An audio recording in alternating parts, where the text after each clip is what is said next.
Hello and welcome to Talkin' Baseball. Week number 1 is officially done, and we are fully aware of what teams will win and what teams will lose today. Or the whole year. It's over.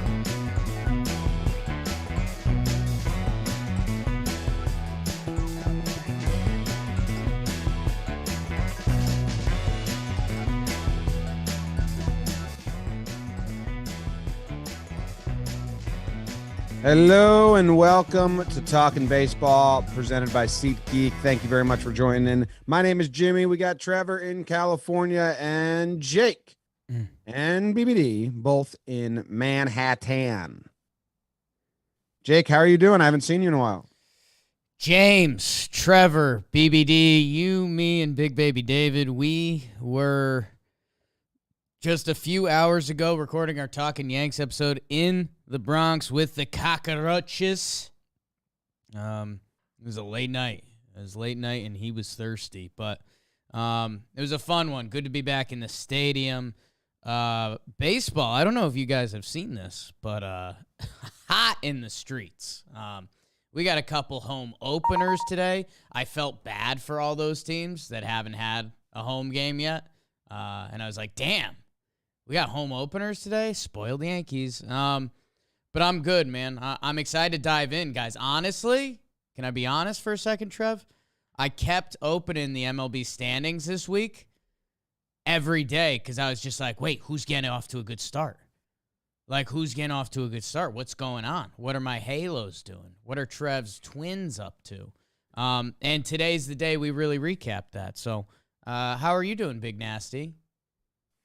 You know what? Baseball is hot in the streets. It's buzzing in LA. Home opener was last night. They took care of business against the Reds.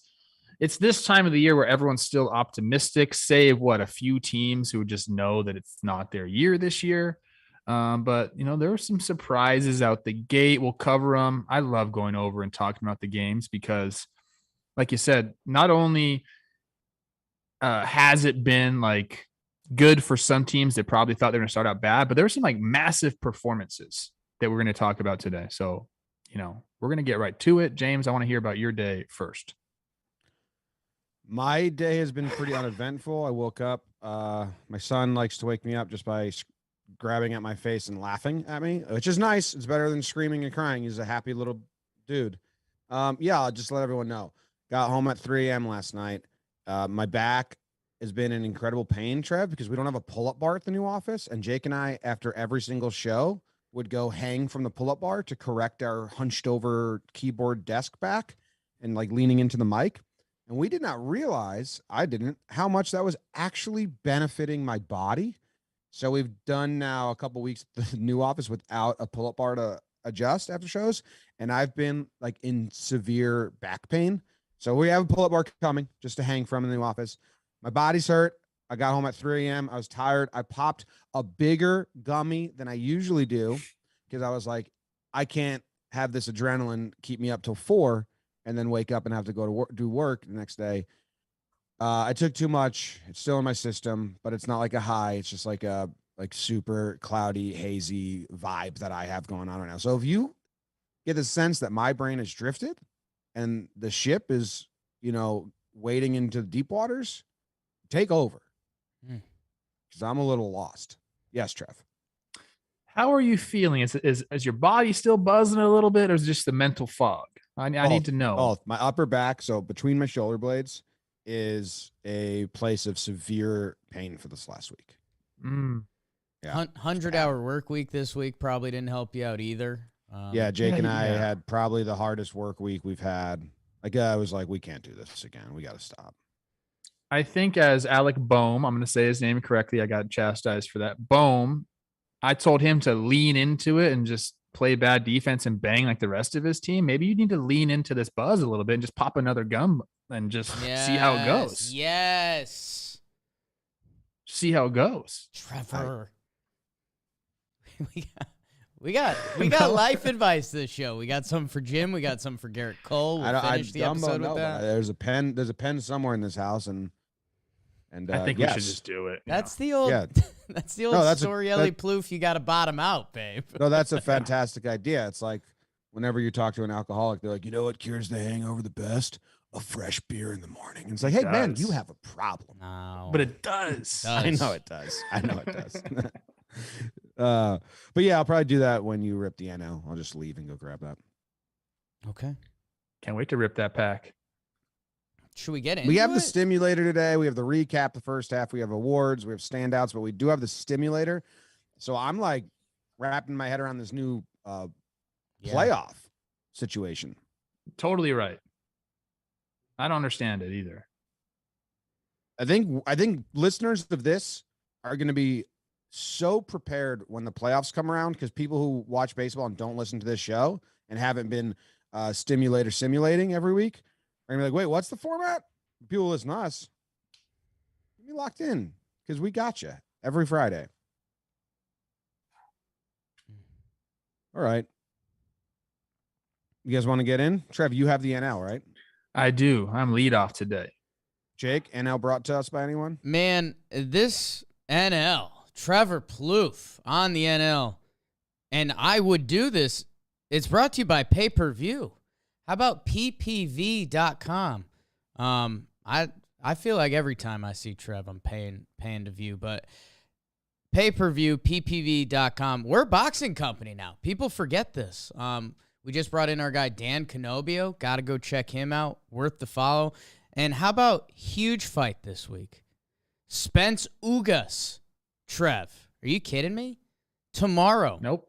April 16th, live on ppv.com. It's the most interactive way to stream. There's live chats, fan reaction, videos. We know all about that. We're a fan reaction company. And man, Ugas, it's been the word around the office this week. I think he's the guy. Or maybe you're a Spence person out there.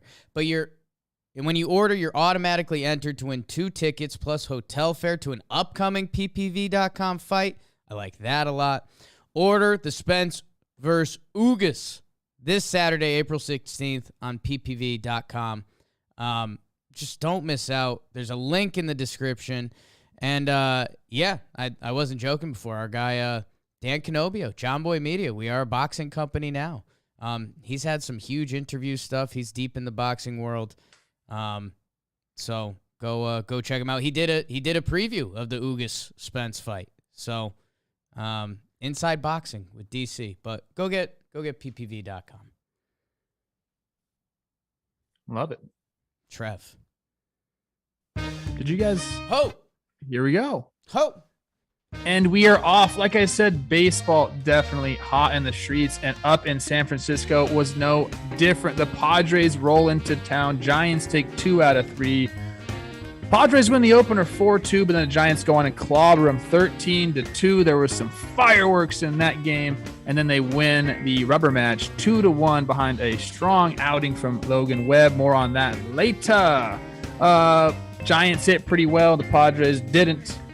Bell, 5 hits with a homer and a double after missing most of spring training. It's nice to see. Flores had 4 hits with a homer as well. On the Padres side, Cronenworth, nice series. 5 hits, 2 extra base hits. Myers had 3 hits. And then no other Padre recorded 3+ hits.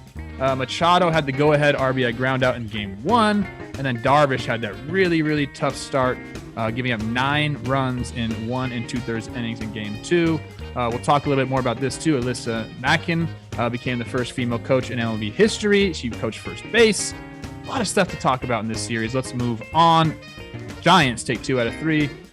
Mets roll into Philadelphia, and they take 2 of 3 from those Phils. Phils win the opener 5-4, and then it's all Mets. 2-0 Mets, 9-6 Mets. The starting pitchers for those Mets were incredible. They pitched to a .73 ERA. Can't say the same thing about the Phils starters.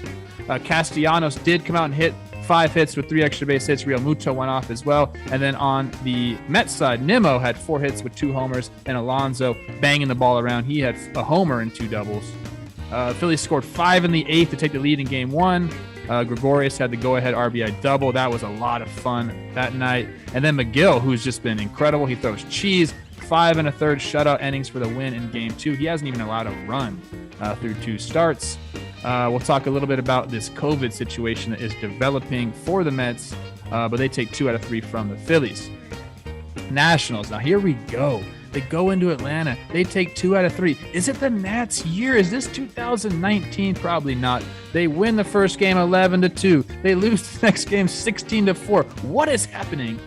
They win the rubber match 3-1. Both teams hit particularly well.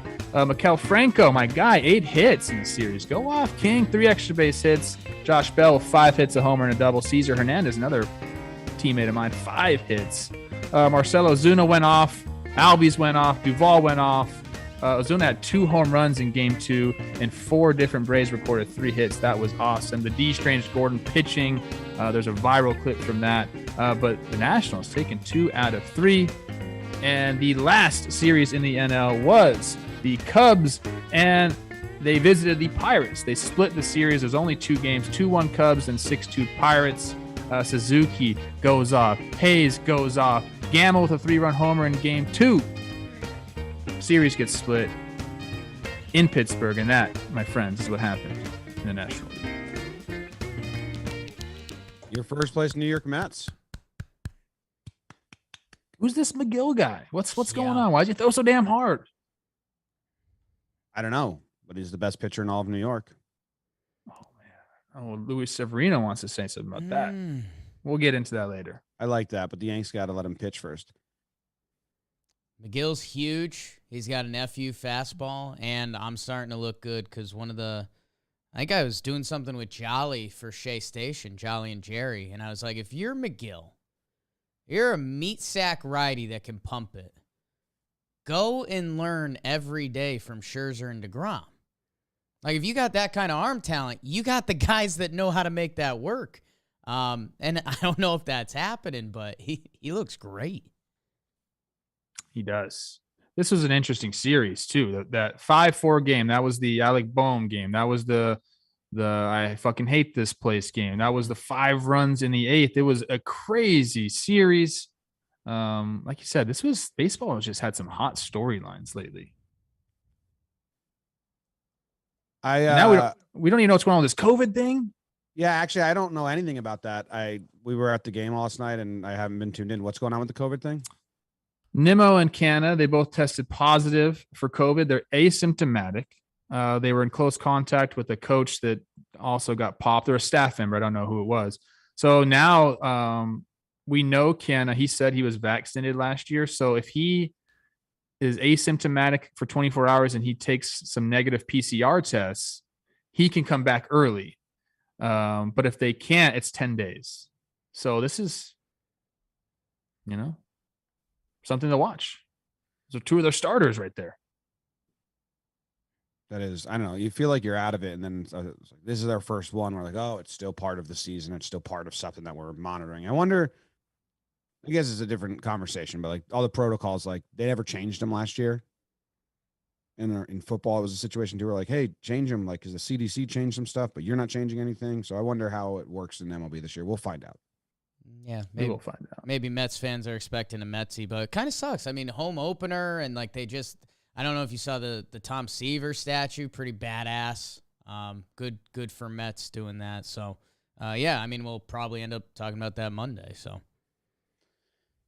and the Mets got to fix their bullpen at some sorts. They're using them a lot. Like in this series, they had a 6-something ERA. Like they keep Joe Elliott's got a 15.4 ERA. They traded for him, and hopefully because they traded for him doesn't mean they're gonna like ride him out no matter what, because otherwise it's admitting a bad trade. But you saw the Blue Jays do with Brad Hand last year. Like, I just don't know if Joe Elliott's going to be your guy. So those Philly starters got to get back on the program here. We can't be having, a 5.91 ERA. Can't be doing that. Got to get back on the wagon, guys. How you feel? We about talked enough about Boehm. I know there's a lot of storylines around the Giants that probably we're not doing in a recap here, but fluke season, blah blah blah. Padres and the Giants are 4-2. The whole West is basically 4-2, but Webb looks like Webb. Like, it's very early, obviously, but that's all we have to talk about is early stuff. But the Giants, so far, you can't really trust that Webb will do it again because he only did it once, and the Giants and all that. And it's like, well, okay, they're pretty good.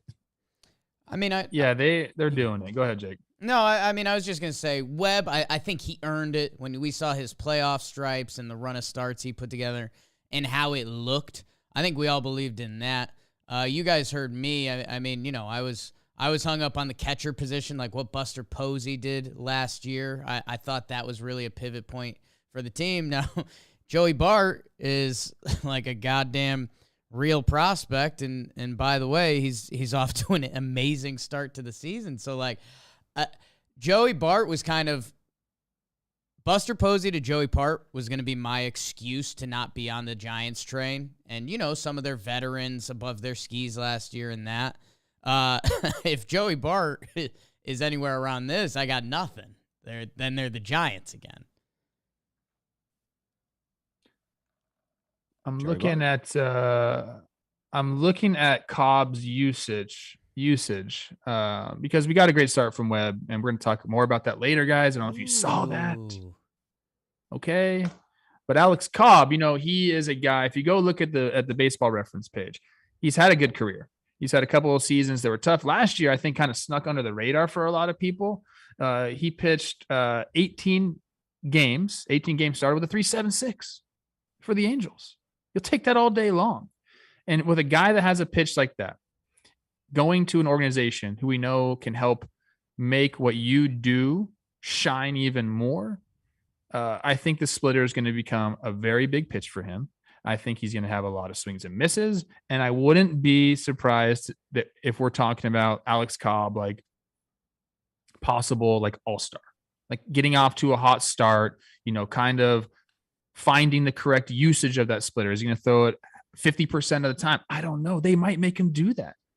It's a really, really good pitch. So I think he's going to be someone that we really need to keep a close watch on. And we've already kind of established that the Giants coaching staff is a little bit different. But if they can continue to do this year in, year out, I don't know what's going to stop them.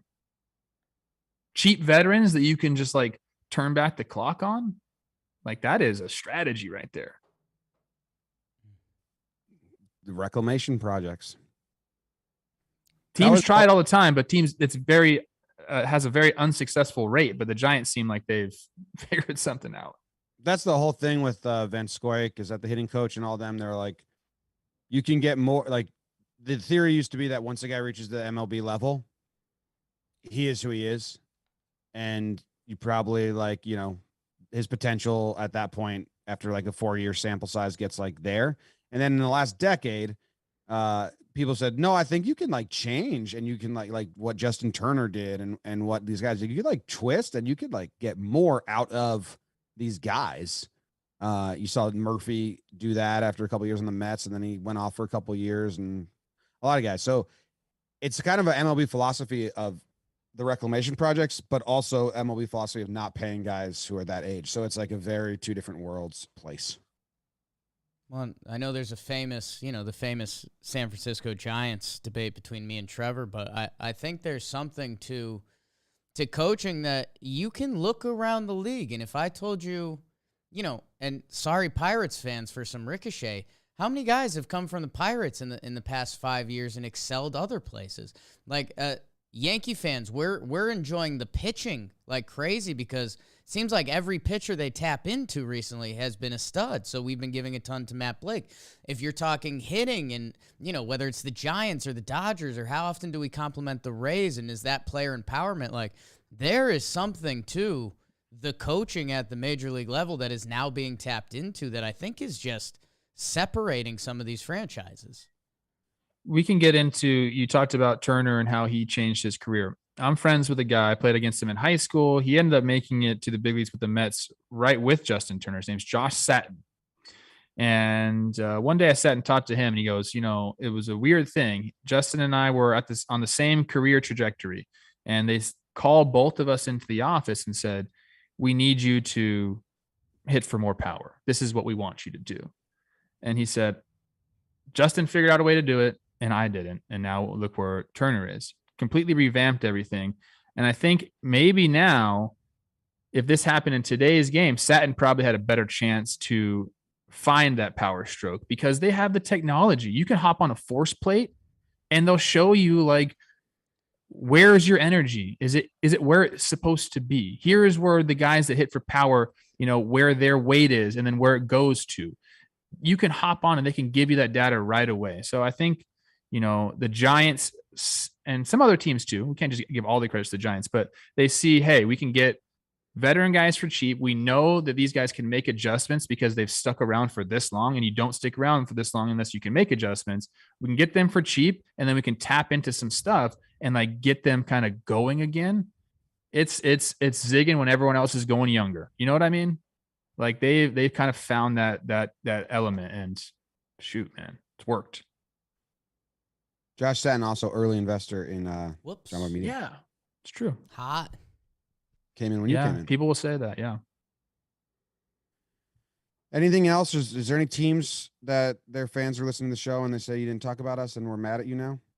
The Braves Nationals, it was the hit by pitch, the Darno acting was really good. Braves kind of stepping up a little bit now. Come on now. Is it too Don't early? Be hungover. Too early for Trev to give the "what is you doing"? I mean, I think Ashlyn's been kind of on that train already. She's mad at the Braves a little bit. She's mad at Dansby Swanson is what's going on there. He's got to step it up a little bit. He got moved into the 9 hole, I believe, last night. I'm not going to give him a "what is he doing" yet, baby. They just got their rings. Like, right. Things are still happening. Contract Hands year are a for little Dansby, heavier. I think. What'd you say? Is it a contract year for Dansby? Or is he 2 years away? I'm not sure. I'll double Chat. check. Chat, let us know. Double check. Hey, and Mets, good job getting off to a good start. We were a week away. It is a contract year for Dansby, confirmed from BBD.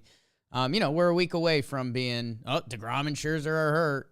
LOL Mets. Hey, nice little start for the Mets. Yeah. Are you going to get into the AL? You want me to? I'm taking over for Jake. Oh, that's right. Because Switcheroo. Jake's doing me a solid here.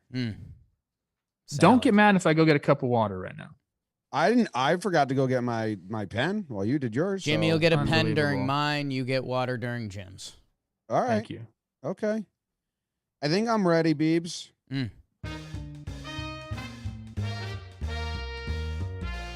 The Blue Jays came to the Bronx for a 4-game set, and pitching was pretty good on both sides. Both offenses kind of got shut down besides one game where Vladdy decided to hit all the home runs he could. Manoah is a thorn in the Yankees side, also kind of just a ball of machismo on the mound, kind of a Lance Lynn Jr. presence on the bump. DJ LeMahieu gets back into shape with 5 hits. Judge hits his first home run. Blue Jays flash a ton of really nice defense. Timely home runs were the story of this series. The Yankees get a scare in the last game. They walk the bases loaded with no outs. They bring in King to lock it down and secure the series split. Pitching was good. I mean, besides Vladdy, Blue Jays got hold, and the Yankees offense still hasn't really exploded yet. The Red Sox went to Detroit to play the Tigers. They lost game 1, which featured 2 Michaels and 3 Matts. So a lot of Michaels and Matts on the bump for game 1. That's analytics. And the Tigers won. They got to the Red Sox bullpen to break the tie. Javi did it. In game 2, the Red Sox got to Alexander late and then got to their bullpen to come back, tie it 3-3, and then take the win. And in game 3, the rubber match, the Red Sox faced off against Erod, their old pal. Enrique took him deep, and then Jamer Candelario made a crucial error in a 1-run game, and the Red Sox said, we'll take advantage of that, hit 3 doubles in a row, then a single. Don't look back, win 9-7. They take the series the hard way. The Mariners and White Sox played 3 games. The White Sox won the first 2, then faced Gilbert in game 3, who went 5 shutout innings to secure not getting swept. White Sox only had 4 home runs. They win the series. Their offensive numbers weren't great, and the White Sox starting pitching numbers weren't great either. Mariners bullpen looked good, and they salvaged the series. The A's and Rays played a wild one. They played 4 games in the Trop. The A's won game 1, 13-2. Then the Rays win game 2 in extras. And then the A's won the next 3. So how about that? These self-implosion A's from management go to Tampa and take 3 of 4 in the Trop. Kind of an impressive feat just with all the backstory and context to it. Blackburn got 5 shutout inning for the win in game 1, and the A's hit 4 home runs. Margot had the walk-off single in the 10th inning. Montes pitched really well, and Pache hit a Little League 3-run home run when Manny Margot literally booted the ball to the outfield wall. Or was it Randy? Randy might have booted it. That's all. That's the end of the series in the AL. I think Randy booted it.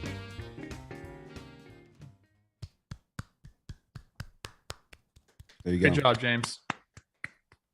Did you say it? How about that? How about that? Maybe. I'm not against a how about that. I like it. Catch me outside. Where are we starting? Where do you boys want to go? Where are we dropping, fellas? Oh, I used to hear that in the clubhouse. You know what I did? Sorry, this is going to go a little sideways for a sec, but Fortnite. I never played. I'm not a video game guy, but that was happening all the time, especially when I was in AAA. My job, I was the spotter. I would sit next to guys and be like, see, he's over there. And I loved my job. So if anybody wants to play Fortnite, I'll be your spotter for you. That's awesome. That's not a role a lot of people step up for. Let's drop in Detroit. Come on. Okay. Sure. Detroit wins game 1. Like I said, a lot of Michaels, a lot of Matts in that game. Yeah. Kind of the first thing that stood out to me when I looked at the box score. Yeah. And it was a close game. It was 1-1 going into the 8th inning, and Javi gets the job done. He also got injured in this series. I think that he might sit today and regroup. Is Miguel Spanish version of Michael? I think so, yeah. Yes. Add another one to the bucket then. Yeah. Because Miguel Cabrera took Michael Wacha deep. You also had Matt Manning, Michael Fulmer, Matt Strom, Matt Barnes. So it's just tons. Yeah. But Javi popped Crooked Head Brazier for the win here, and Meadows got on base before him.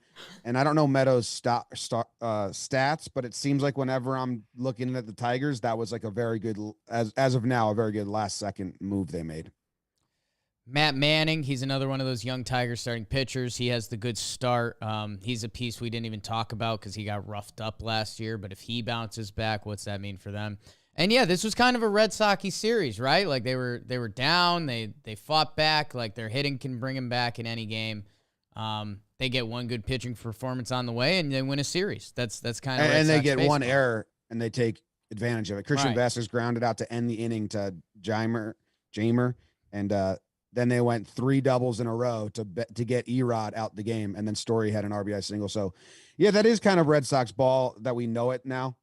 They're just grinders, and if you give them an inch, they take a mile or whatever, and that's kind of So, I don't think it's I'll ask Tigers fans, but from what I'm seeing in the highlights, besides that Jamer error, like looked like a good hard fought series. We got the Spencer Torkelson home run out of the way. Hopefully that kind of alleviates some things. Although, the first homer is not that big of a deal. So really the first hit that kind of settles you down, but this is his first taste up there, cold weather. He hasn't got off to a great start, not a horrible start either. This guy's going to bang. He's going to hit. It's fun to watch him. His swing is so good and so powerful and so clean. Sometimes you can it's like not an eye test, but when a guy's got a stroke, the guy's got a stroke. He got a stroke. You know what I'm talking about, Jake. You're a ball player. Yeah. Jake's a ball player. Yeah. We're anything else there? Should we hop?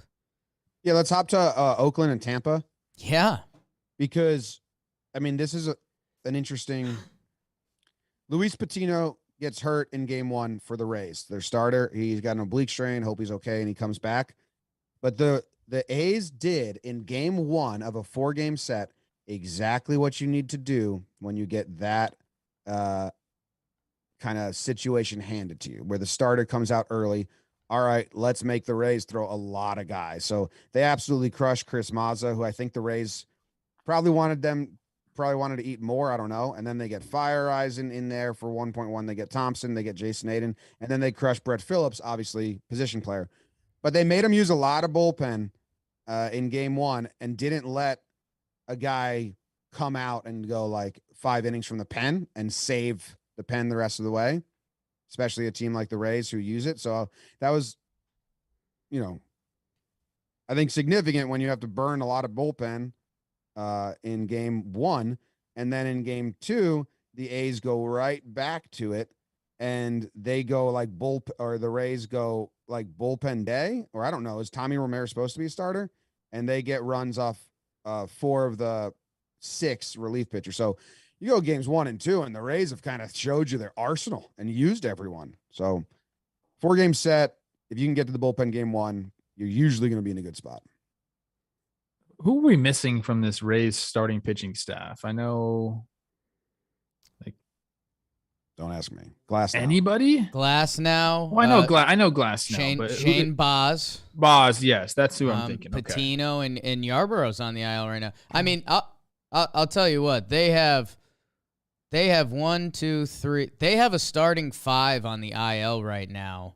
Glass now, Boz, Chirinos, Patino, Yarborough. I mean, a few of those guys are 60-dayers that weren't like really supposed to be involved, but the Rays are feeling it a little bit. If I told you that you had, if your team had 5 MLB starters that we were familiar with that weren't pitching right now, your team would be in a bad spot.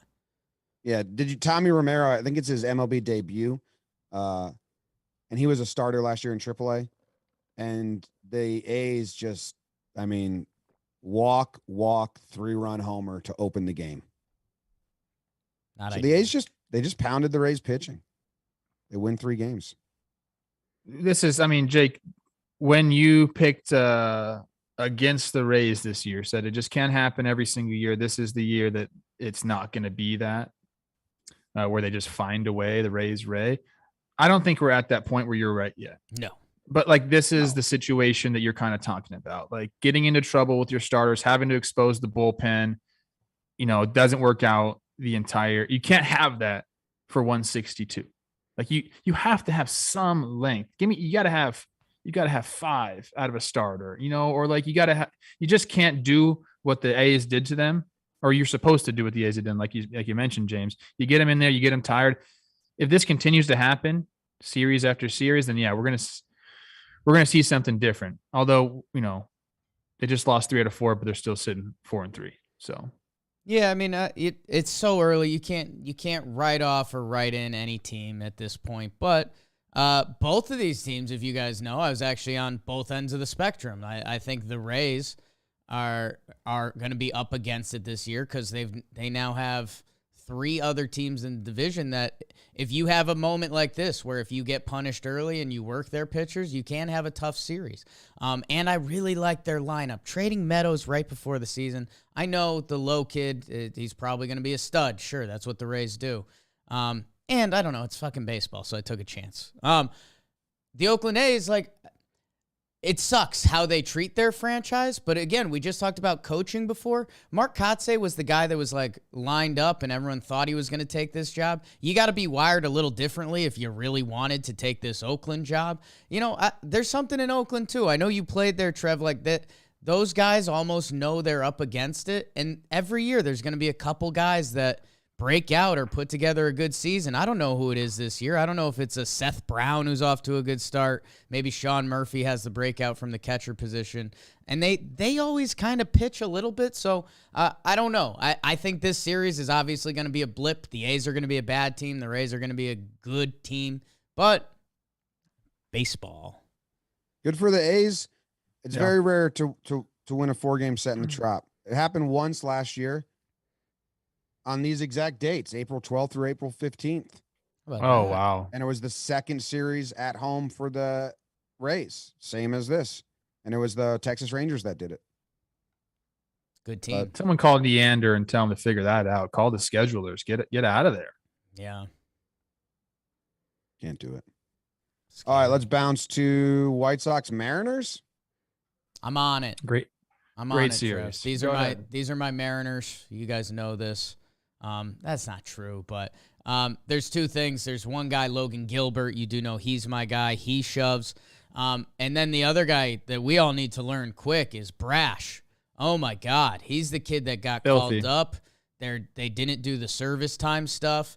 And Jim Eno Saris, his stuff plus, and his awesome nerdy baseball stuff that we love, that had Matt Brash as like the best stuff in baseball. The eye test passed it. That being said, White Sox take 2 out of 3 because they're also really, really fucking good.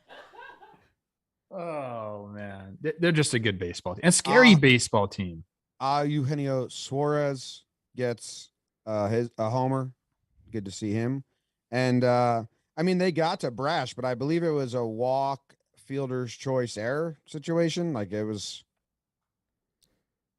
came with 1 hit. The first run they got across, and then Luis Suarez hit a home run. Yeah, we learned how to say it's Louis Robber. Robber, yeah. Yes, we there's a pronunciation key. We're gonna start using it more frequently because again, people have been all over me about how I pronounce names.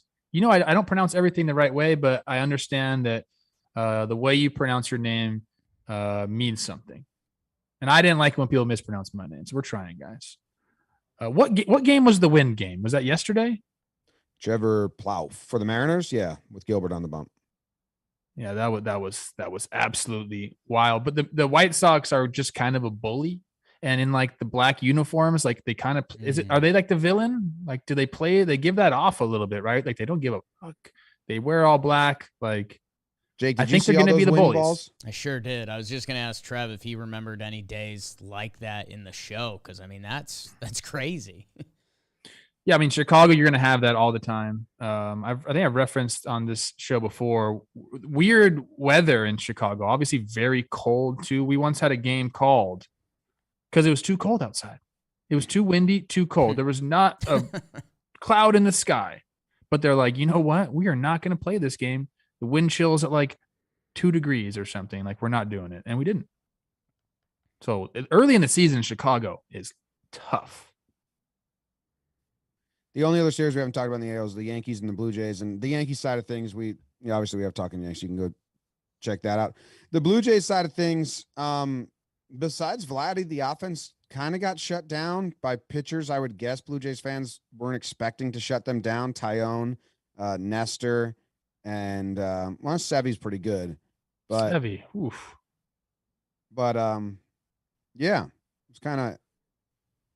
I'm very, very scared of the Blue Jays lineup. And then in these 4 games, it wasn't there. Not that it's I will be scared of them again. Springer was there. Springer was there too, but that was kind of it. Yeah, I mean, they got shut out twice in 4 games. I don't know if that's going to happen that often.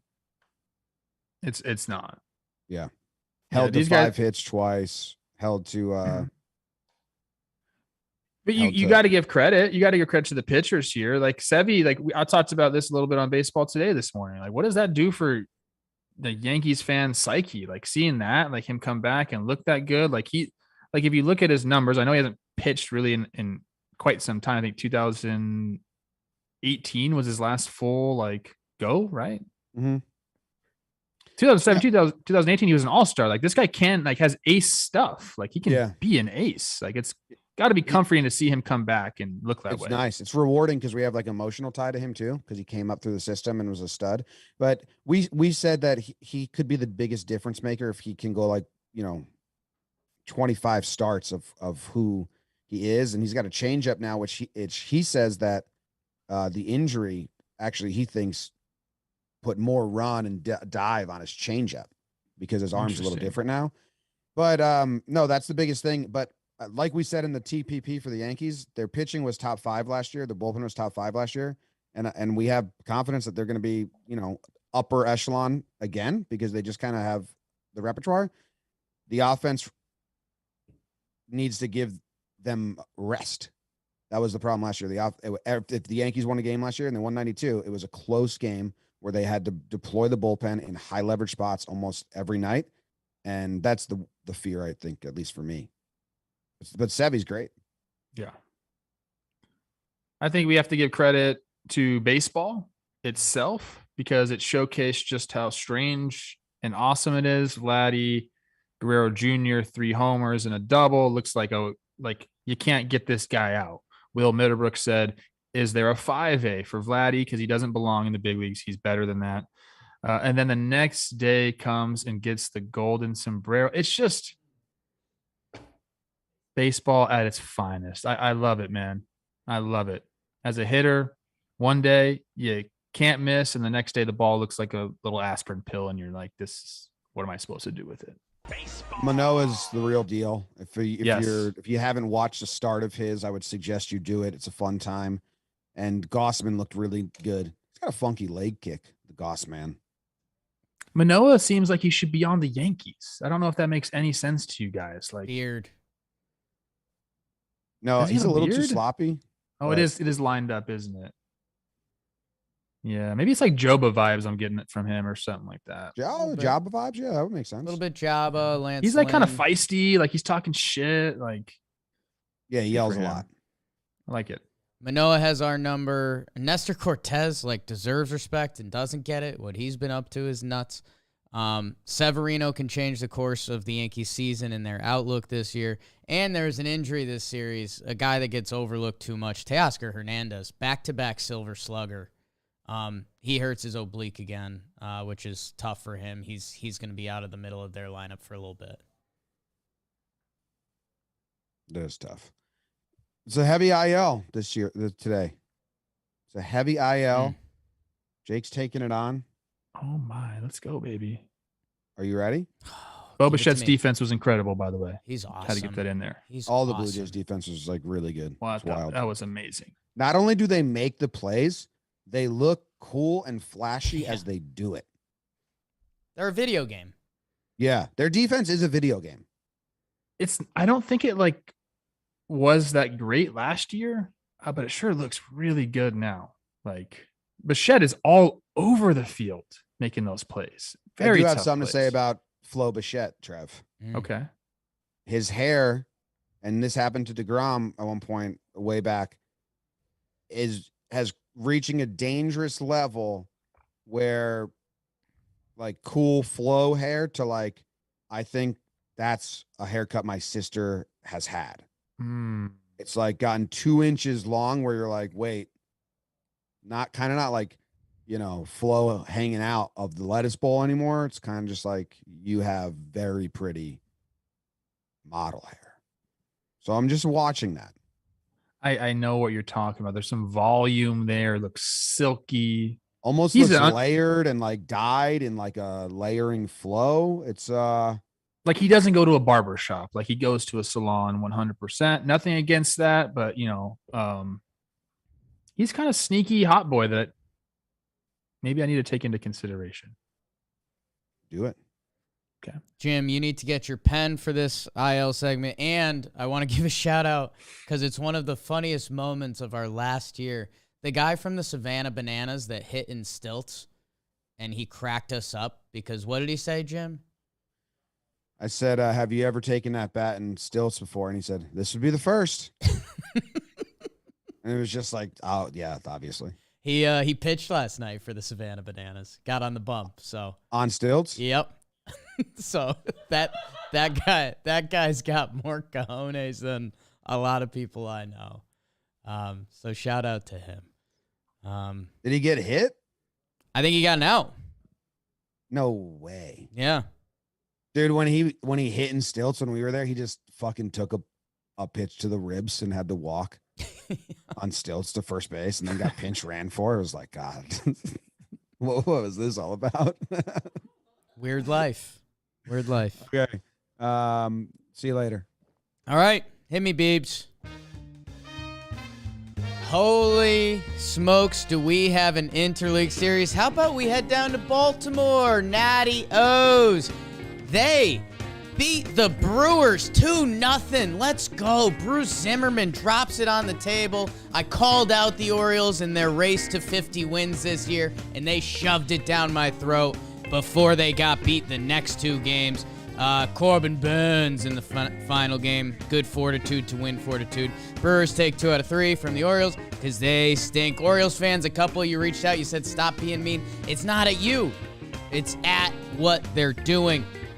Then, this interleague series, Trev, I didn't realize this at first. It's a bunch of midweek 2-game interleague series.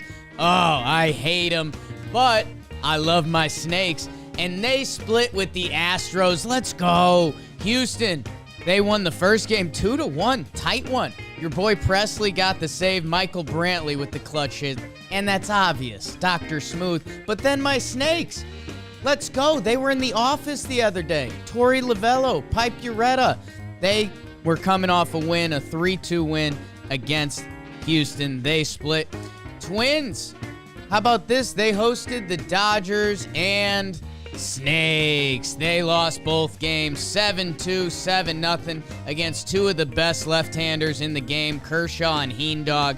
Dodgers, you might hear a little bit more about Kershaw later with his casual 7-inning perfect game and 13 strikeouts.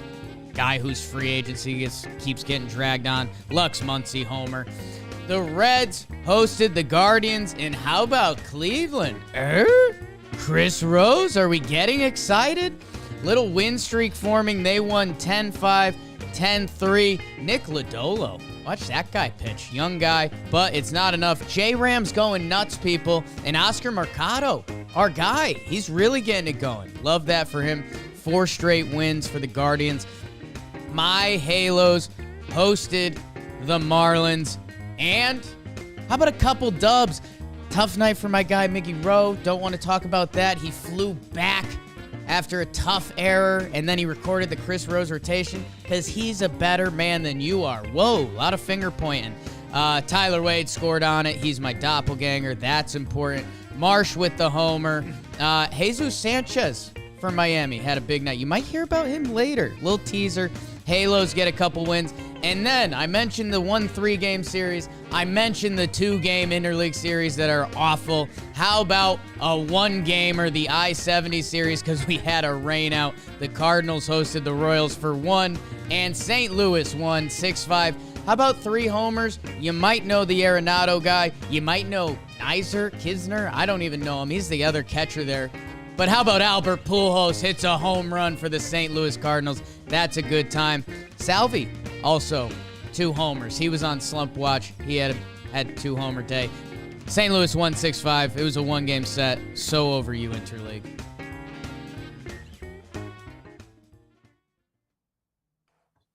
Hey, next year, are we not even going to have interleague? It's not interleague anymore. It's just league. It's just ball. I'm excited for that. I know people don't want it, but I think it's the right thing to do. I mean, this makes is a lot of sense. Interleague, really. Yeah, well, what is the? Yeah, it is. It's interleague. I had a race. I know, but it's not what it used to be with the with the universal DH. It's you just dip it into another division, basically. It's not like you're totally right. Change of a thing. I had to race the 2-game sets from my memory, and then when you sprinkle in a little 2-game interleaguer, whoa, that hits a chord in me that just doesn't happen a lot. No, but Jake, that's why I'm so proud of the Twins for protesting the 2-game interleague series, which are the bane of our existence, because there's nothing worse than when the teams just split it. Yeah. And last year, so many teams were like, you know what? We'll just win one. We'll kind of rest on the other, and we'll get out of here because it's an interleague game. Doesn't really affect our in-division standing that much, and we can bank on the double rest day that bookends it. And the Twins said, screw that. We'll lose both. And I appreciate them protesting the 2-game interleague series on our behalf. I'm going to make a meme. It's going to be the Twins and the Reds, and it's that hand meme. And it's going to say protesting interleague series by losing both. Yeah. Yeah. 2-game interleague series. 3-game interleague series, fine with. Interesting.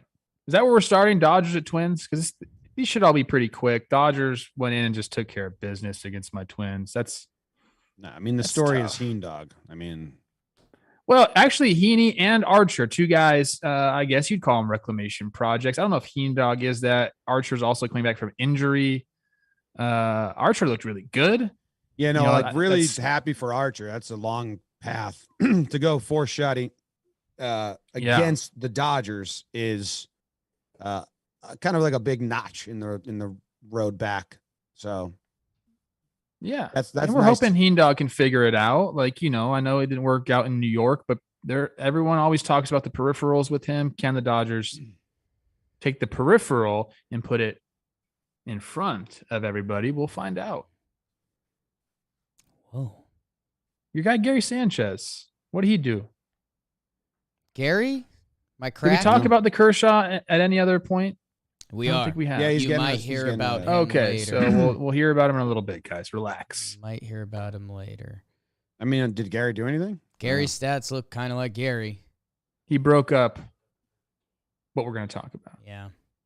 Oh no, Roberts broke that up. Yeah, I'm with Only Jim on thing this. worse, the only thing I care less about than a 2-game interleague series is a combined perfect game or combined no hitter. And go. I think a combined perfect game is still pretty cool. Combined no hitters, but it's not for the team that threw it anymore. It's just embarrassing for the team on the other side. Okay. Unless there was an injury. If you ever like combined no hitter, cool. It's like, no, not cool. If a dude came out of the pen and kept a perfect game for a guy that got hurt, then I'd be like, yeah, that's badass. And there's just 2 guys, and he was like, I'll bring this home for you. We are perfect. Yeah. So, okay, let me ask you this. This is going to get a little crazy. Yeah. Starter gets hurt in the second inning. Bullpen picks him up. Perfect game. That's kind of cool. It's kind of cool. That's kinda I think cool.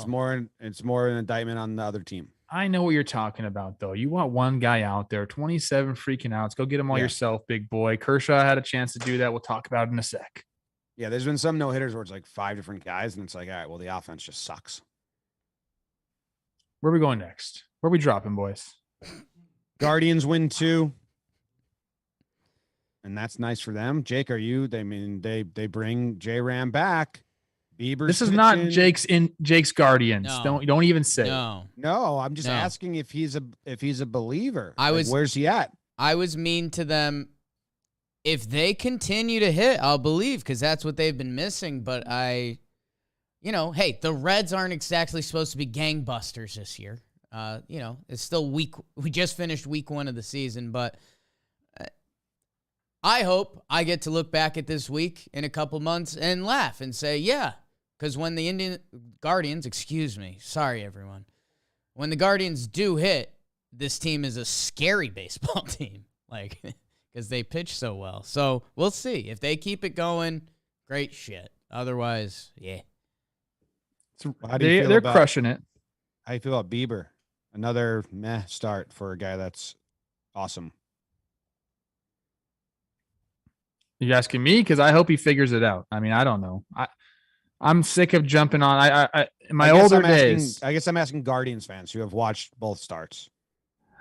Back in the first part of all this sticky stuff, I would have hopped all over this guy. But now I almost feel like I don't feel bad. Actually, I don't know. I like seeing him good, so I want him to be good. But if he was using the sticky stuff, wasn't his first start all right? I think the spin rate has been down. Spins. Well, the first start, the spin rate stuff, what numbers were like jarring. I don't know. He was 4.20 earned runs the first start.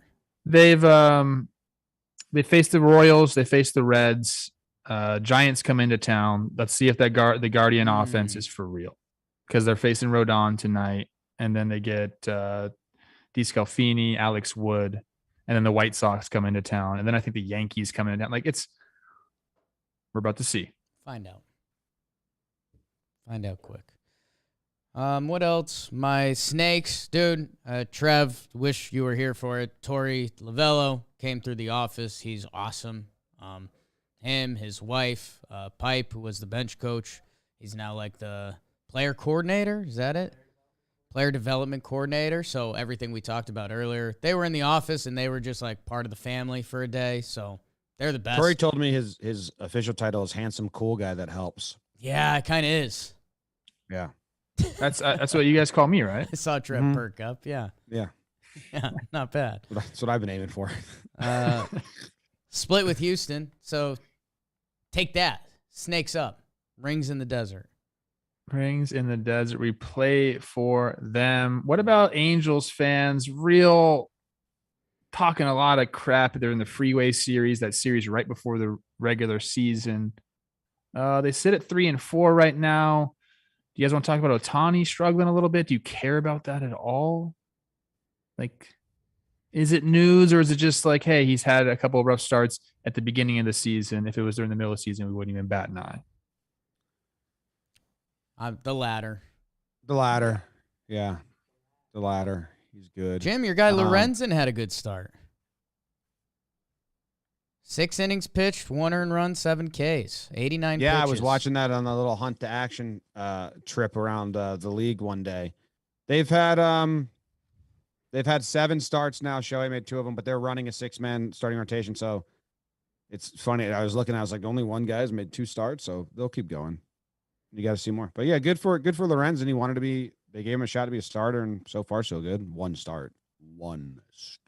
MLB development, baby Jesus, 5 innings pitched, 12 Ks. If the Marlins unlock that, hello. I like the Angels. You know what? Let's go. I was off them for a long time. I like the team. I don't like the organization still. I want to make that very, very clear. Hey. I like the players on the field. Mike Trout I've is always so liked fun them. to watch. Yeah. I like this team. How about that? Okay. Fair. Let's go. Fair. And then the Astros and the D-backs split a 2-game interleague series, so we're not talking about it. Yeah. Okay. We already did talk about Touched it. on it. Touched on it. Jake did it in his thing. Did we stop and talk about the games? Yeah. A little bit. I thought we just talked about the handsome cool guy, Pipe. Orioles stink. They got to win. Hey, give it to Corbin. We'll talk about him in a little bit, but a nice bounce back start there. A lot of people were off the Brewers after the first series, and then they lose game 1, to the Orioles. They're going to be just fine, people. It is silly as every fan base learns their new team, and you're starting to form your kind of hard opinions, and it's like, all right, we're 7 games in. 7 games in, Rowdy Tellez. Ooh. We have to give a shout out to our boy. Hitting 313, 355, 625. What is that? I'm going to do some quick math. That is a 978 OPS. Math pod. That shouldn't have been that hard. I mean, it's addition. It shouldn't have been as hard. I messed up even. All right, we did it. We're good. Covered every damn game there was. Ready to move on to standout performances. Standout performances. Standout performances. No, it stands out. Your wiener a little more when you shave down there. Damn, I didn't know what ad you were going to do. So true. It's so true. I didn't know what ad you were going to do, and I was going to say hard dicks, but I didn't want to be wrong. Right. I mean, yell it anyways, but Manscaped, that's what we all use. Jimmy strictly wears their boxers. Trev's in on their boxers and shaving his downstairs mix, right? Of course. BBD loves the boxers. He does something downstairs that he said he wasn't comfortable talking about on air. It's aesthetic. It's complicated. Did you say there's a blowtorch involved, like a mini one? I didn't flashes. say that. Yeah, you saw that. Hinted. Large hints. My bad. You walked into the bathroom at the wrong time. But Manscaped, how about Trey Turner in with Manscaped? He's all about it, so I'd love to see what he's working with down there. Manscaped is the absolute best. Every product we've come across from them, you probably know about their Lawnmower 4.0. The whole performance package, it's 5-tool. It's Trout. How about his homer the other day? 472. Whoops. Sheesh. The crop preserver, the crop reviver. We literally all use it. We'll send you pictures. Trim your balls and bat with Manscaped. Code Talkin for 20% off and free shipping at manscaped.com. 20% off. Code Talkin. Free shipping. Manscaped.com. Go check them out. They're the best. They let us talk like that. And Trev has a question.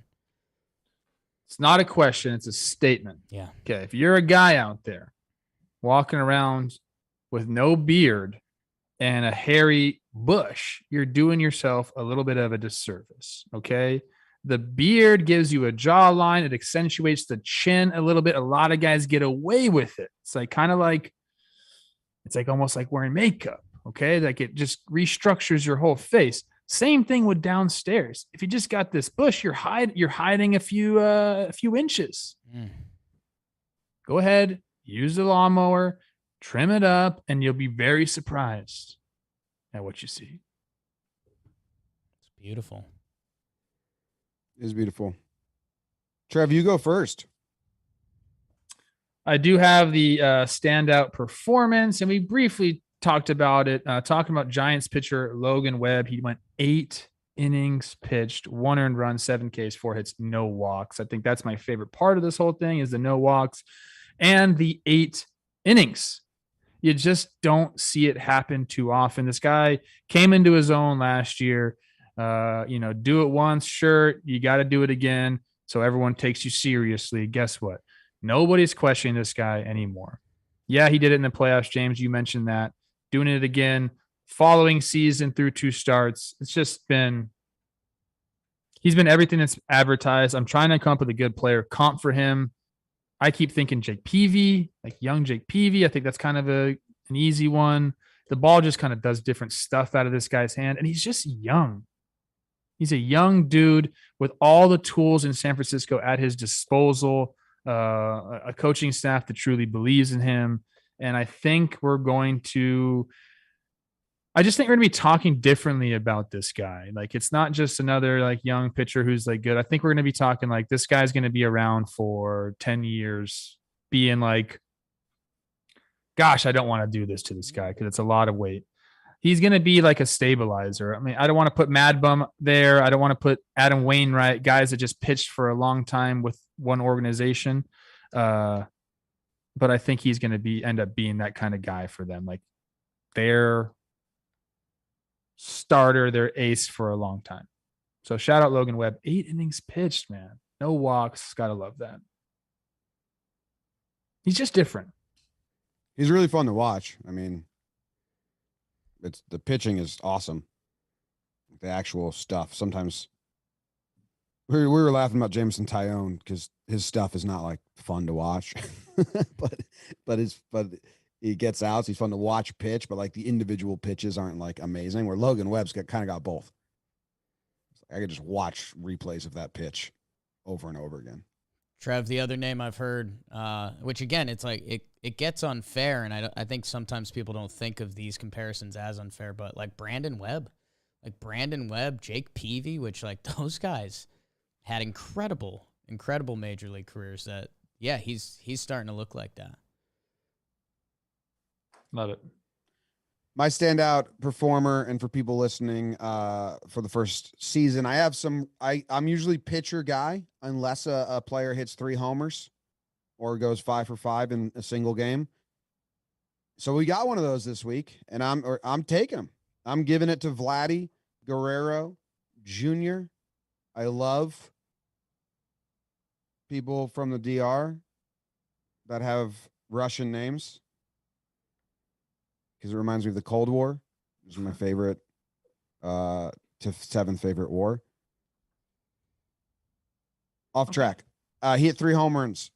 He get 2 home runs off call, and then he got a single off call, and then they bring in Johnny Loizaga, and he hits a homer off him. So a 3-homer game for Vlad, but they tried to take him out of the game before he hit any of the homers because Hicks stepped on his hand and he was bleeding. They brought him into the dugout. The trainer was like, you got to come out. I've never seen a guy spend that much time off the field with trainers and come back into the game. I thought there might be like rules around that, but I guess not. But Vladdy was like, I'm not coming out. I'm going to hit 3 homers and go 4 for 4 off Garrett Cole and make him tip his cap to me when I block an 0-2 fastball that's right down the middle. 2 of them were good. The Loizaga homer and then the inside fastball from Homer are like plus pitches that he is so quick to open his hips. Trev, have you seen like his swing on those? Because they bust him inside. The Yankees bust him inside all last year, so I think he clearly made the adjustment. It was like, all right, they're going to come inside. But That second homer from Cole in the third inning, 1-1 count, busts him in with the fastball. It's a little inside, but it's there. But his ability to completely open his hips before the pitch gets to the barrel, it's pretty. And then he just tanks it. There's a little bit of 27 feet. There's a little bit of cheating going on there with the hips. I do agree, but I was thinking about this a little bit. And I'm trying to put myself in his shoes. He had his throwing hand stepped on, so it's your top hand on the bat. Now, sometimes, he came back in the game, but there's no doubt like he was having to probably favor that hand a little bit. He probably wasn't gripping the bat, with all his fingers. Maybe his index finger or his pointer finger was kind of like just wrapped softly around the bat. But I started to think about those pitches that were inside. Yeah, he had a game plan, I'm sure, like knowing they were going to go there. But sometimes people will talk about this all the time. Like when you have to pull your hands in like that, the top hand can just kind of like be along for the ride. And if he was favoring that hand a little bit, this bottom hand pulling him in might have helped him in those pitches, because those were like not, I know pitchers say this, like that wasn't a bad pitch. But like, I think it's a better swing than it was like a bad pitch. And I think maybe like Hicks stepping on his hand and having him favor it a little bit helped him pull him in a little bit. That'd be cool. The first home run of Cole is just Cole threw a terrible like get me over slider on a. Oh yeah, that was the yeah. And then the single that Cole tipped his hat. Those were bad pitches. That he did what he should do with those because he's one of the best hitters in the league. The other two homers are incredibly impressive, really impressive swings. And 4 for 4, 3 homers, man. That is a standout performance. Not a bad day. Cole and Loizaga, inside fastballs. And he got stitches after the game, too. It wasn't like it was just like a little boo-boo. Like, he actually had to get stitches. They still do stitches? They don't just do, like, glue? Light it on fire. You love war stuff. Just put some gunpowder and light it on fire. That's what you're supposed to do. Don't be soft. Some places do glue. Like my cousin cut his finger and they just use some medical glue. I've done that before, I think, actually. Yeah. It depends on the cut. You ever got stitches, Jake? I have. When did I get stitches? Did I do something to my eye? Not a memory guy. You're so soft. Oh, Trev, dude, my hand, bro. Jumping the fence. Oh, yeah. Those are big time stitches. Just knocked over my coffee. I had surgery, so I had like real stitches in my forearm. Disaster in the office. Disaster in the office. Coffee everywhere. What happened? I brought my hand down after showing you my scar and just whacked my coffee all over the wall. Whacked your what? I'll send you a picture. It's like bad. All over our white wall? Yes. Did you know what? Have a top on it and the top came off? Top came off. Top exploded off. I'm sending it to the Talkin' Baseball chat. Maybe BB Deal. Get one of those interns in there to clean it It's up. as bad Let's as it go. could be. I don't know what to do. Sam. Get Dan in there to clean it It's a up. disaster. Dan's on a heater with predictions. Ooh, someone said you forgot about your calf implant surgery, so that was another time that you had stitches. Looks on your like a calves. crime scene, Jake. Looks like Dexter would go in there and be like, "Oh, you could tell that the splash of the blood was hard." Like, how much coffee can you get all over the place? Yeah. I guess it's in the one spot there's not technology. All right, I found my spin. Okay. How is the new season of Dexter? Have you watched that, James? Because I'm interested in it, but No, I stopped watching after the 4th season. I thought it got the when Lithgow was the killer. I thought that was good, and then after that, I thought it tailed off. oh, the Trinity Killer was. Oof. Yeah. That Showtime was Lithgow. shows have the biggest like they ran off the cliff and then you just watch them roll around dead like weeds. Dexter. Pretty. Billions is still really good, although it might roll off a cliff now because they got rid of the lead actor. I stopped watching that too, but Okay. no, in that picture it doesn't look that bad. The brown on the floor is blending it in a little bit. John Lithgow, great actor. Yeah. Okay. What's the Third Rock from the Sun? Remember that show? Yeah. Mm-hmm. Yeah. Stuart Flash in the French. Jake, who's your standout performer? I mean, it's a standout. It's going to kind of be a Band-Aid standout. It's Clayton Kershaw. It's Clayton Kershaw, only because he went 7 perfect innings with 13 strikeouts. You guys have heard me before. Every time I give him a standout or a regular old award, which happens a lot because he's one of the best players to ever play this game. Jim, you said it best at one point in this offseason. Dude. You were like, can we stop doing like the 1 year thing? Can we get our guy like his last, I'm going to be in LA for the next 4 years, or I'm going to go to Texas for the next 4 years? Like, what are we doing? We talk shoulder stuff and and all I see is him at Coors Field. Just looking as good as a baseball player can look on the field. Minnesota, but yes. Minnesota. I was thinking of Kelsey for some reason. I'm Shout sure out there's to a lot of Kelsey. Dodgers fans that are like on this bus, and I'm like just like driving one of the buses in the convoy.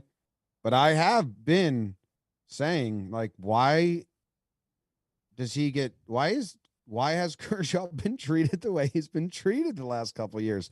It doesn't make sense.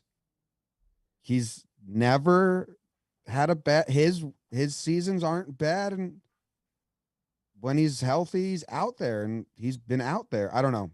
So it's one start.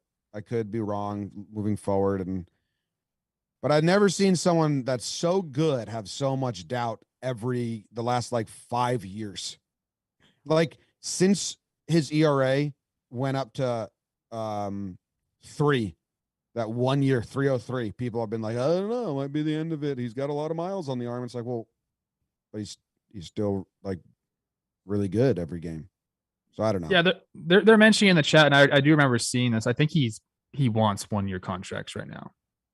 I don't think. Yeah, I don't that's think he's fine. But trying to go get him. I understand that. If he wanted a 5-year, he could get it, and that's where people disagreed with me, and saying no, I think he could only get 1 year. And I was like, no, he can't. Like he's really good. I was saying that Bumgarner got 5 years. So yeah. If he wants it, that's fine. But I think he could get it. People disagreed with me that he couldn't. People act like he's like turned over or whatever, and he's still one of the best pitchers in baseball every year. You want to hear a saying? This is an earmuff saying. Earmuffs, everyone. Fuck around and find out. Okay? Imagine the Giants getting their paws on this guy. What would that curveball? They'd bring that curveball back so fast. Just reclamation project, even though he doesn't need to be reclaimed.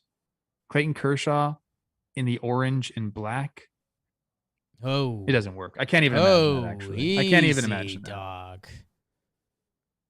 But the curveball will be coming from the heavens if you went to San Francisco, because that's what they do. Don't think about that, Dodger. Trevor, sheesh. Gabe Kapler, Clayton Kershaw, slapping hands after 8 innings pitched.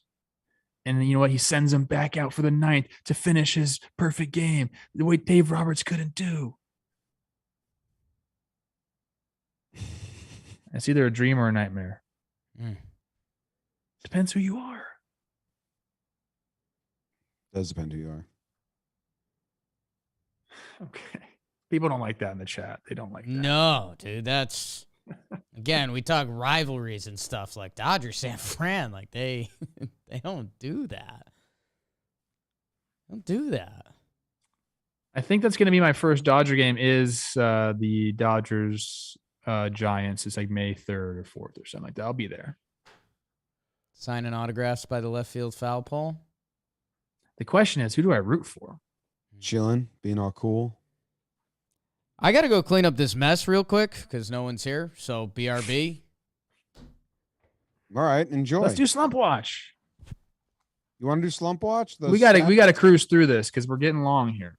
Yeah, I have a train I'll in do an Slump hour. Watch. The way that the stats are done is like not like correct because it's like the whole season and not this. Whatever, we'll figure it out. I think we're got to find our bearings here, but Matt Vierling has played 7 games, does not have a hit yet. Miguel Sano has played 6 games, does not have a hit yet. Victor Robles has played 6 games, does not have a hit yet. These are just kind of season starting off slump. 19 plate appearances for Tommy Pham, no hit. Martin Maldonado, 15 plate appearances over 4 games, no hit. In this last week, which is usually what it is, it's just, who had a bad series, because these are series recap episodes. We had the most at bats with the least amount of hits. Hold up. It changed on me. Where's the name? I had it. Bradley Zimmer. No. Patrick Wisdom. Patrick Wisdom went 0 for 11 with 1 walk. Jacob Stallings went 0 for 10 with a walk. And Jorge Soler. That's kind of a big one that I'd actually put on like let's check in next week. Sano's a big one. I mean, hitless on the season so far for Sano. Soler is 0 for 12 in his 3 games he played this week. Carlos Santana for the Royals. He goes 0 for 11 with 2 walks. Miggy Rowe. Tough start for him. Big time faith, though. This segment just hurts me a little bit. Patty Wisdom, got to get it going, man. You bought yourself a really long leash because of the way you played ball last year, and we're all rooting for you, man.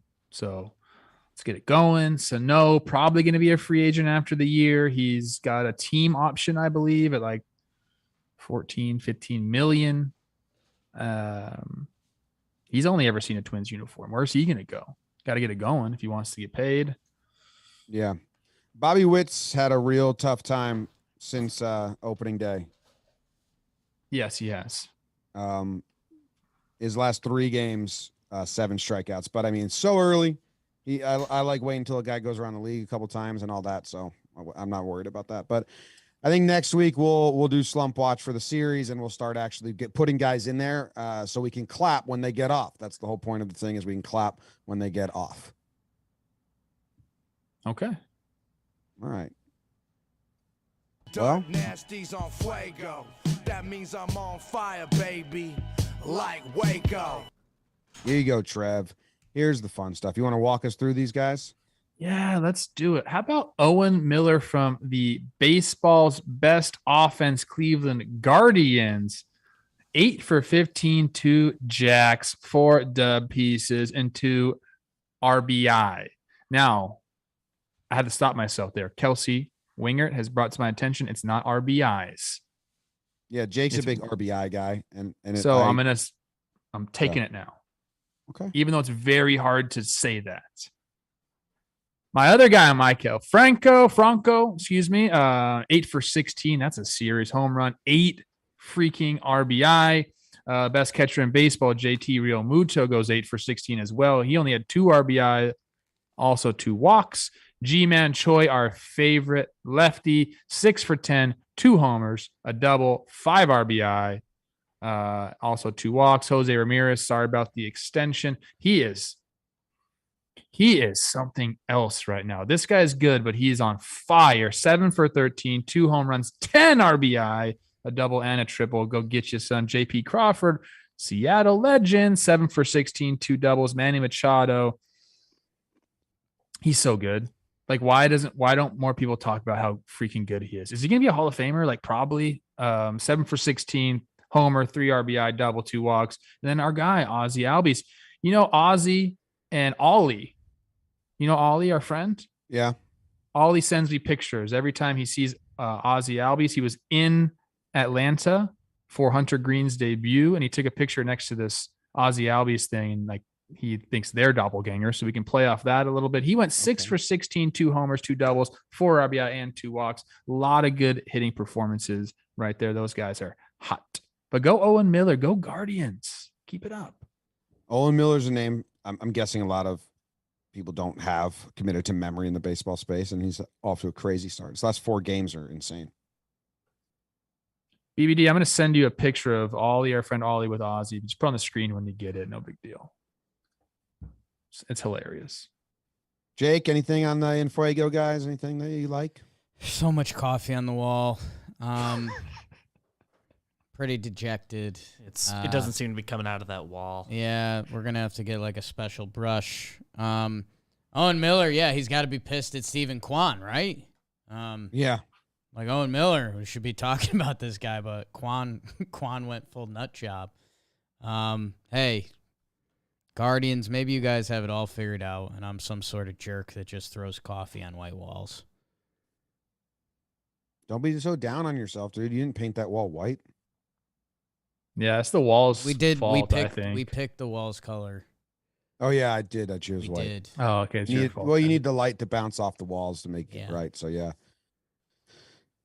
Dude, cleaners come on Tuesday. It's there's a few articles that coffee does come off walls, but you need a bristle You brush. just need a and spray.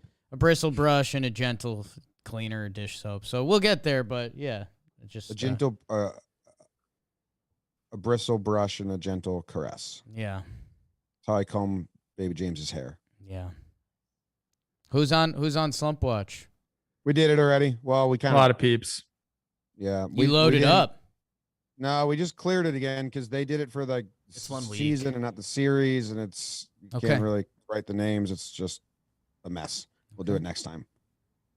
Okay, We're running long. We got awards. we're here. Let's do them. One more thing. We'll do them. And there's one more thing that goes with it. Awards are brought to you by Muggsy Jeans. I mean, I might have to throw in my Muggsy soon to get comfortable with my heinous axe on the wall. Jim, are you Muggsying right now, or are you pants off? Dude, I wish I was Muggsying right now. It's so cold in this basement here. I put on shorts and then I go down and I'm like, I'll just be cold. And then it's like I'm freezing. But this is the most enjoyable ad read I get to do, kind of, because I only wear Muggsy jeans for a year and a half now. Literally. And I've been trying to get our sales team to do a deal with them for a while because I just pepper our sales team. I go, hey, I only wear these jeans and they advertise on podcasts. We should work with them because I genuinely only wear their jeans. They feel like sweatpants. I'm a pretty big comfort over fashion person, but a lot of times the women in my life don't want me wearing basketball shorts or joggers places. And I'm like, but would you rather me in a good mood or a bad mood? Because that's kind of what you're deciphering here.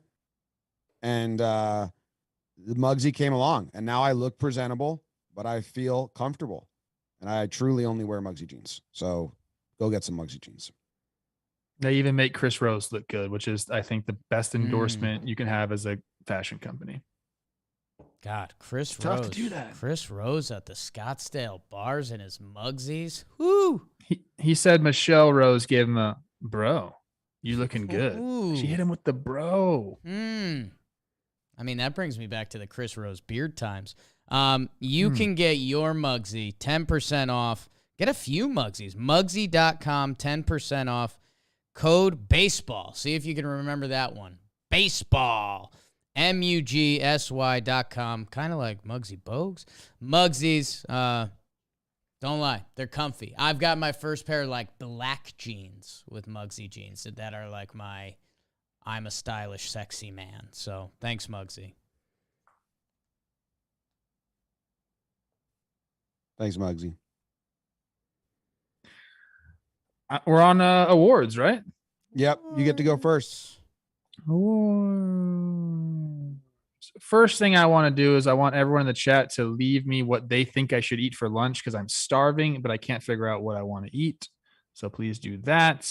Moving on to my award. I am calling it the Common Sense Award.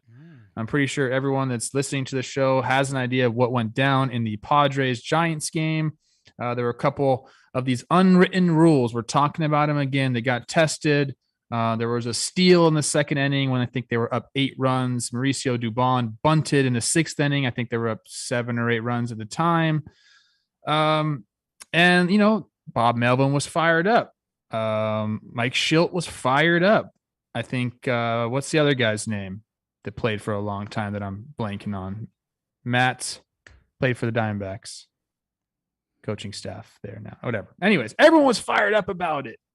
And Gabe Kapler, our manager, you know, after the game, you know, came and said what he said. He said he liked what happened. People were thinking he was getting on Dubon in the dugout. He said, no, I was encouraging him. This is what we do. We plan this from the beginning. We want to get into bullpens. It's a strategy. We're willing to do it. Well, the next day he sat down, had to answer questions again. He doubled down on it. And I think he is approaching this with common sense. To him, this is what he said. If you don't want us to bunt, you got to defend the bunt. If we don't want a team to bunt, we're going to defend the bunt. If we don't want a team to swing 3-0, we're going to throw a ball. Like, you can defend everything. And I think the biggest point he made here was you can't send guys up to the plate in what is arguably the hardest thing to do in sports. You can't send them up to the plate and say, don't use all the tools at your disposal. Guys like Mauricio Dubon, all of these hits matter when it comes to, your playing time, what you make for your salary. Like, you can't just stop doing things because of an unwritten rule that is vague at best. And who knows who started this rule? Like, we don't have to play this game anymore. Especially, it's been pointed out many times that the tiebreaker, there's no 163 anymore. It's run differential. So if you end up, they won the division by 1 game last year. They've been close. They understand the importance of this. I think you keep playing. This is professional baseball. If you want to wave the white flag, I believe there's a rule that you can do that. We have many more things that just go into why you keep playing. They brought a position player in to pitch. We have 16 pitchers on the roster right now. What are we doing? You can get through a series. It's strategy to do this. I think more and more people, I know the fans are all about this. They hate the unwritten rules. I think more and more people in baseball are starting to see it for what it is. Something that's been passed down from generation to generation that doesn't really make a lot of sense. So kudos to Gabe for explaining it. If you want, just Google Gabe Kapler right now. The interview will show up. He's very eloquent, like he always is. I thought he did a really good job explaining where he was coming from. And he said, you know what? It's okay to have differing opinions on here. I'm going to run my organization one way. You can run your organization the other way. And I liked it. Is that run differential thing real? I keep seeing it. I haven't looked it up myself, but a lot of people a lot of journalists have been talking about it. I think Ken Rosenthal put it in his article about it as well. So I'm saying, yes, it's true. MLB put out a statement yesterday. Run differential is not part of the tiebreaker. Yeah, that can't be part of a tiebreaker. Then why are they writing about this? Okay, so I take that part back. I feel bad. That's a really bad tiebreaker if they were to use run differential. So I'm glad that it's not. Okay, good. Well, let's take that out. Don't make me look stupid here, but I don't. This is what I was explaining to my brother yesterday, because I think people are too black and white with unwritten rules, and I think there's a lot of gray area, and I think people forget that games in the middle of sports aren't played by rational-headed people. You're in the height of competition and competing and shit talking and blah blah. Sure, he's allowed to bunt if he wants, and I agree with everything you're saying. I also think if I was on a team losing 11-2, and the guy laid down a bunt to get the first base, and I was on the other field, I'd be like, "You fucking pussy, dude! Really? That's what you're gonna do?" And then the batter can say, "Yeah, defend it if you don't like."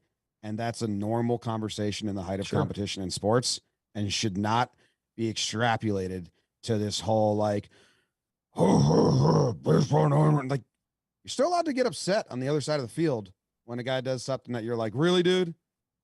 And that's how I feel about stealing when you're up 10-2. Like, it's allowed. I don't think that they should hit him the next at bat or throw at the next batter or retaliate in any way. But I do believe they're allowed to rib him on the field and be like, that's kind of like if you're playing high school ball and your teammate bunts when you're up 10-0 to get the first base, I guarantee you that's a teammate that doesn't get invited to a lot of the parties. Just kind of just like a douchey, hardo, nerdy baseball thing to do. But we think about it because we've been told to think about it that way. That's the thing, dude. The swing. What's the threshold? But this is different because the swinging 3-0 and swinging for a home run, always try to do the best you can. A bunt single's not trying to do your best you can. Maybe it is. Why not? Well, Maybe if it it's is part for of, if it's Dubon. part of That's your the game, of thing. course it is. That's my thing. Where this is nothing. And I think the high school comparison can't be used because it's Major League Baseball. If it was high school, yeah, I'd say absolutely. But this is Major League Baseball. It's a 9-run game. I think the Blue Jays came back down from 7-0 on opening day. When the Padres were in the swing of it, like they had a big old comeback. Like it's show baseball. And Trev, you tweeted out the next day. It was my shower thought the next day. Like throwing out a position player pitching is more disrespectful than that. Like, and that's why these are unwritten rules. Because you can't quantify them, and we choose not to. So if we want to put a 10-run mercy rule after bottom 7, like we've talked about, and we talked about how low-key electric that would be if your team gets that 10th run, that'd be dope. But yeah, I'm not going to fault Mauricio Dubon for getting a base hit, and especially bunting. The whole problem here is bunting's become this fucking, like, horrible word in the sport. Like, what?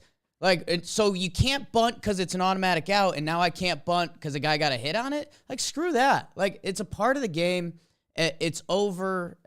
I think everyone moved on. I think Bomel was trying to throw a little bit of a scene to try to, like, light up his boys. And then I think the internet ran with that, and they saw Kapler getting hot, so the internet ran with that, and just to find out it's nothing, because it is nothing. Well, that's what I agree. Like, but my point is, the opposing coach and the opposing players are allowed to like rib that dude and yell and be mad. But everyone now mad, you can mock him like, "Oh, really, dude?" Like in the moment, especially if you're the pitcher, dude. If you're the pitcher in the moment, you can be mad. Pitchers. Yeah. But then you can't take it. You can't retaliate or take it further. But right now, if like anyone on Twitter sees a player like in the middle of competition, be a little irrational, they act like it's like a presidential speech where you have to be the most level-headed and like thought-out person. It's like we're talking about the height of competition of sports, and people are going to yell things and do things that they don't actually really mean or care about after the game. In hockey, they little punch each other in the face, then hug after. There's Ollie and Ozzy right there. Nice. It's pretty good, right? Yeah, it's a good pick. It's a nice. For people who don't know, that's Ollie Linton. He's an agent at CAA now. He did play minor league baseball. He was a high school teammate of mine. One of my best friends. Speaking of guys who can bunt. Oh, he had an article written in the LA Times about how good of a bunter he was. Like he's the real deal. I want to say one last thing before we move on. I know we're running long here.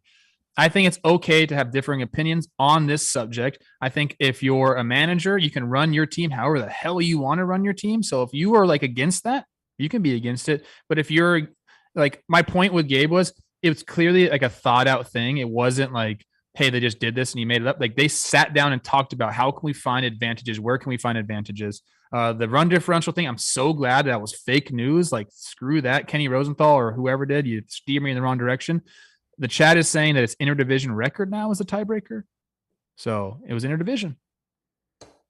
Yeah. And if Jim, I think I just don't like the word mad. I like mock them, be silly with them. Like, oh, dude, sweet bunt, kid.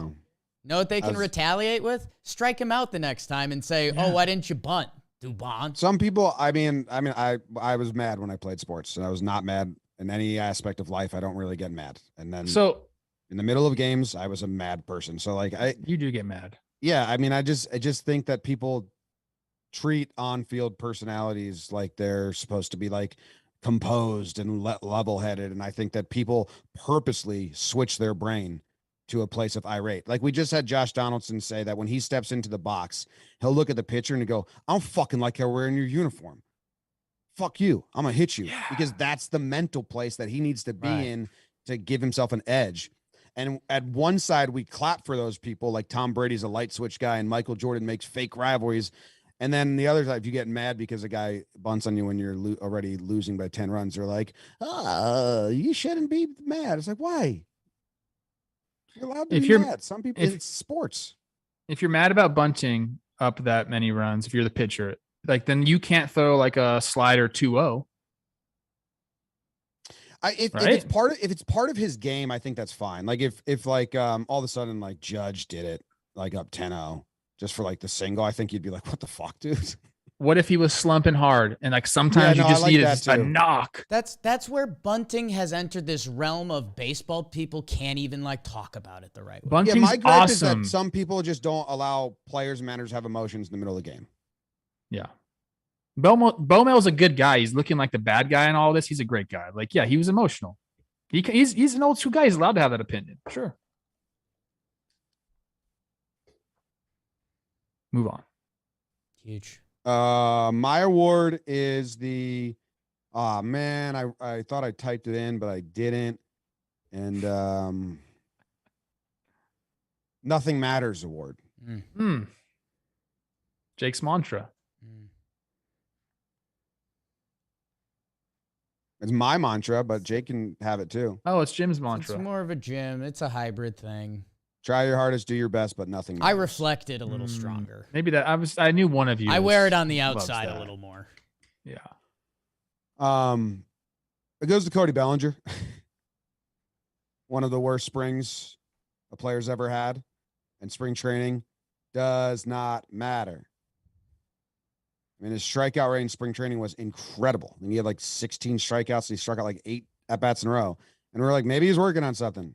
And they asked him about it during spring training, and he was like, oh, that's pretty cool. I broke a record, right? Or said something like of that ilk. Like, it's like, oh, guys, this doesn't matter.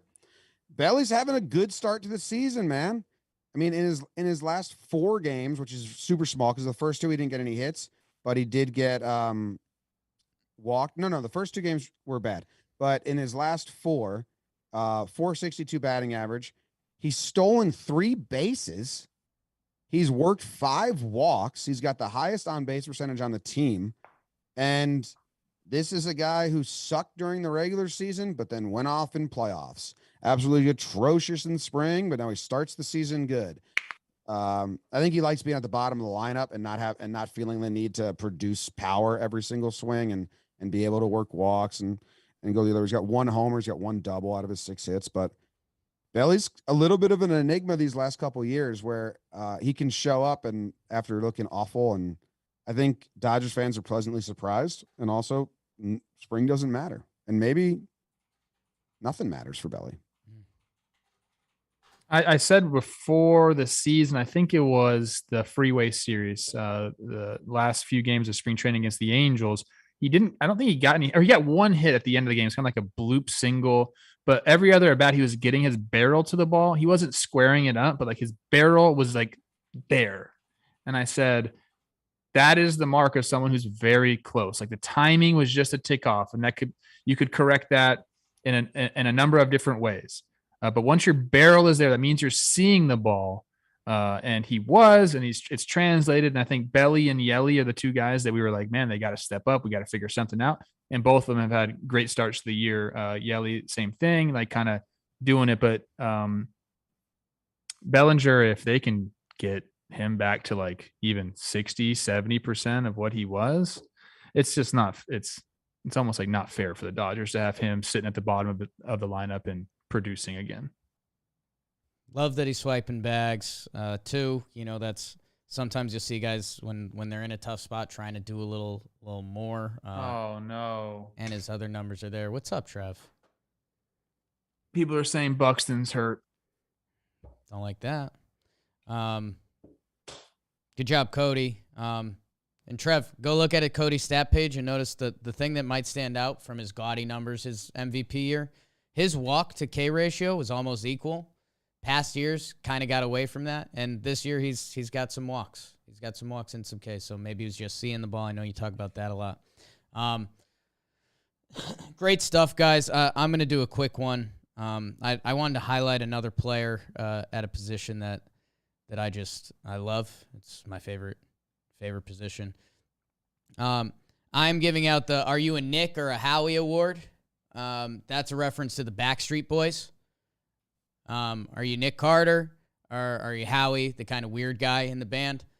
It's because I don't know this player and I want to get to know them, and I hope they're a Nick. I hope they are the star of this team. Jimmy, I love the center field position. You know this. I do know that, Jake. Jesus Sanchez when we were doing TPPs, a little bit of a blind spot for me. Center field is a position that needs to be treated differently. The offensive production from that position is less than everywhere else. They've got this kid. He's 24 years old on the Marlins. They're sliding him up in the lineup. Last year in 64 games, he was 23. He had an 808 OPS. Big ol' 6'3", 222-pound lefty. And he's off to a hot start. Again, 6 games, but a 945 OPS.